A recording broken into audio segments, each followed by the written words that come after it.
Hello, ladies and gentlemen, boils and ghouls, and welcome to the Soapbox. Now, what is the Soapbox exactly? Well, the Soapbox is what people used to use when they wanted to step up and have their voice be amplified. Well, YouTube is kind of our modern Soapbox, and here's the deal. I got a lot to say about a lot of random shit, and nobody's probably going to hear it, but that doesn't mean it doesn't need to be said. So I figure if YouTube's a platform that I'm going to be using, then I'm going to do some raw vlogs whenever I feel like it, minimally edited. So bear with me if you're not a big fan of crappy sound quality or, for that matter, horrible video quality. If you're looking for that, then this isn't going to be the channel for you. Half of you have probably clicked off already. I don't care. So I figured if I'm going to start this thing, I'm going to do it right. So the first episode, which was going to be dedicated to the First Amendment, tell you what, we'll save that for the second episode. The first episode is going to be all about the top 5 things that Facebook knows about you that you didn't realize. Now, I'm sure a lot of you know or have heard of Cambridge Analytica. What you may not know is that over the last 48 hours, Cambridge Analytica actually filed bankruptcy due to mounting costs for legal stuff to protect themselves in lawsuits, and because they've lost a lot of clientele. So what kind of clients use Cambridge Analytica? Well, people who want a lot of data. Big data is everything these days. Data mining is a huge thing, especially in marketing. I should know, right now I am a senior at Iowa State University, which has the number 3 marketing program in the country, and that's my major. I'm going to get a bachelor's in marketing next May.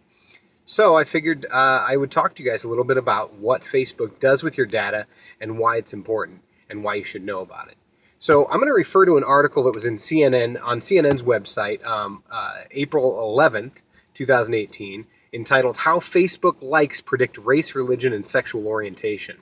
So here's the first thing that you may not know about Facebook. They know more about you than your family and more than likely even your spouse does. In fact, according to that article, if in as little as 10 likes, a company can find out more about you than your colleagues. 70 likes, they know more than your friends or roommates. 150 likes, they know more about you than your family. 300 likes, they know more about you than your spouse. 500 likes, and they probably know more about you than you do yourself. Now, why would any of this matter? Well, the thing is, what they can do with it is, by knowing the things that you're into and knowing your, for lack of better terms, trigger, they know what can trigger a response and trigger an action. What kind of combination of terminology, music, imagery, nuance, that sort of thing is most likely to trigger a response. It's using a thing called psychographics, and that's the second thing that you may not know. Psychographics allow companies to sniper accurately target you and market to you. Now you might be thinking, hey, that's actually a good thing. Then I don't have to waste time seeing crap that I probably don't want. Well, yes and no. The problem is you can be targeted for things other than just products and services. So Cambridge Analytica's 2 biggest things that they use data for, first off, they used way more data than they were supposed to. They're saying tens of thousands, if not hundreds of thousands of Facebook users' data, including my own, was gotten by Cambridge Analytica because a friend on Facebook downloaded their application. So they got a lot of my personal information. So that explains why I saw so many pro-Trump ads. You see, Cambridge Analytica's 2 biggest fame, not in a good way, but fame calls were for a little thing called Brexit, the Brexit referendum. So in the UK, a lot of people started seeing pro-Brexit stuff. And the second was this last 2016 elections. They used a lot of data to push Trump ads. And so, you know, it kind of gives them an unfair advantage. You're essentially paying a company to do this, to kind of sway you. And they know just the right connection to what types of ads. So the 2 different people will get to the same web page, but why they clicked on the link will be completely different because it's been tailored to them. And this brings me to the third thing. Facebook knows how many pets you have. They know if you smoke. They know what kind of car you drive. They know the last time you purchased a car, which tells the cycle when you're most likely to do this. So there's a lot of things that Facebook can can use this data for sniper accuracy. In fact, some people call them Facebook dark posts.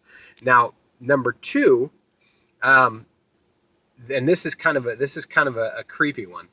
Facebook cyber stalks you. Now, many of you might know this, but Facebook has this thing where if you log into their webpage and you don't log back out, even if you click off the web page, it follows you around. So if you go to Amazon and you're looking at a new pair of socks or a new pair of pants or something like that, well, in marketing, we have this thing called guerrilla marketing. The idea is it needs to be cheap and it needs to be reproducible, because if somebody sees things 10 times, they're more likely to act on it. So what does that mean? Well, it means that if Facebook sees that you were checking out the new God of War video game, for example, on IGN, well, then next thing you know, you'll start seeing a bunch of ads across Facebook next time you log in for IGN and socks that you were looking at on Amazon. And it'll show that to you a certain number of times. So this is how it tracks your movements. And it only does that if you stay logged into Facebook. So you can avoid that by logging out of it. I'm saving number one because it's the creepiest fucking thing you will ever hear. And it may make you want to... I don't want to spoil it for myself here. Okay, so also on number two. So how can you fight back? Well, I mentioned it a little bit. The first thing you can do is log out of Facebook when you're done using it. The second thing you do is you can actually download your Facebook data. The way that you can do that is you click login, or first you log in, obviously. Then you go to settings, and then you click on general account settings, and you'll see the 70 different categories of data that Facebook uses to track you. So you can kind of figure out who's psychoanalyzing you and using psychographics to do that and why. Now, you should know that Mark Zuckerberg just announced a few days ago that Facebook is working on a wipe history. Essentially, it's like a clear your browsing data type of thing, but for Facebook. So you can clear all the data that Facebook has been tracking on you. Now, the problem is that doesn't include things that they probably have already stored. It just clears out the things that they've stored recently. So the information they've already shared with their business partners, whether you wanted them to or not, that's a problem. Facebook tracks everything from events that you've gone to bands that you like, all so that they can hyper-target you. So, what was number one? What is the number one most creepy thing that Facebook does that you didn't know? The thing that Facebook knows about you and how they get your information, what they do with it. Let me ask you this. Do you have the Facebook app installed? How about the Facebook Messenger app or even Facebook Lite? You can look on your phone if you need to. Unless you're watching this on the phone, then wait till the end of the video. If you have the Facebook Messenger app, the Facebook Messenger Lite app, or Facebook app, then you have, unless you read the terms and agreements, the terms and conditions, you have agreed to allow Facebook to do several things to your phone without your prior knowledge and definitely without your permission. So what am I talking about? Well, let's see. Facebook, according to the permissions, if you don't believe me, after this video, take a look at your applications and what the permissions are, and you'll see it'll blow your mind. You allow them to turn on or off your camera at any time with or without your consent or knowledge. They can turn on or off the microphone with or without your knowledge, so you could have Facebook listening in at any time and not even know it. They can turn on or off your phone at any time. They can download your entire contacts list without your consent. They can download every picture or video on your memory card or the device itself. And finally, they can factory reset your phone and wipe everything on it with or without your consent remotely, and you wouldn't have any idea what happened. Why would they need to do that? Who the fuck knows? But they can.